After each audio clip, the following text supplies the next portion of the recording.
I've talked about the role meat may play in increasing the risk of diabetes, and the potential protective role of healthy plant foods. But plant-based diets not only appear to guard against getting diabetes in the first place, they may successfully treat the disease better than diabetic diets patients are typically placed on, controlling weight and cholesterol. Diets based on whole plant foods can result in significant weight loss without any limits on portion size or calorie counting, because plant foods tend to be so calorically dilute. Here's 100 calories of broccoli, tomato, and strawberries. Compare that to 100 calories of chicken, cheese, or fish. People just can't seem to eat enough to compensate for the calorie deficit, so lose weight eating whole plant foods. And most importantly, it works.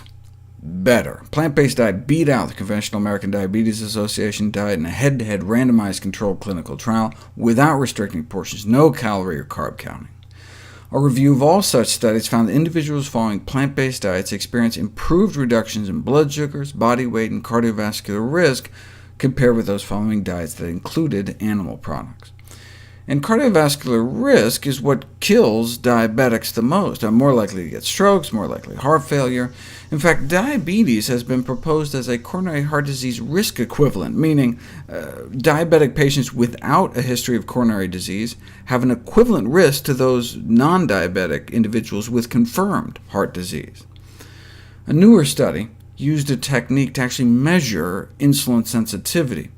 It proved on both diets in the first 3 months, but then the veg diet pulled ahead. And look at their LDL cholesterol.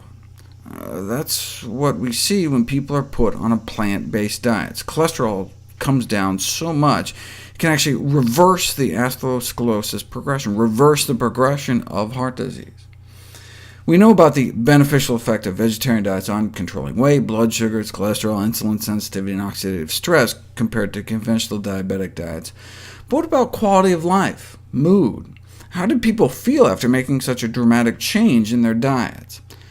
In this randomized controlled trial, study subjects were assigned either to a plant-based diet group or control group. Vegetables, grains, beans, fruits, and nuts, with animal products limited to a maximum of 1 daily portion of low-fat yogurt. And the control group got the official diabetes diet. Quality of life improved on both diets in the first few months, but within 6 months, the plant-based group clearly pulled ahead. Same thing with depression scores. Dropped in both groups in the first 3 months, but started to rebound in the control group. Bottom line, the more plant-based diet led to a greater improvement in quality of life and mood. Patients consuming a vegetarian diet also felt less constrained than those consuming the conventional diet. People actually felt the conventional diabetic diet was more restrictive than the plant-based diet. Disinhibition decreased with the vegetarian diet, meaning those eating vegetarian were less likely to binge, and the veg group folks tended to feel less hungry, all of which helps with sustainability in the long term, which is, of course, critical for changing diet. So not only do plant-based diets appear to work better, but they may be easier to stick to. And with the improvement in mood, patients may exhibit desired improvements not only in physical, but also in mental health.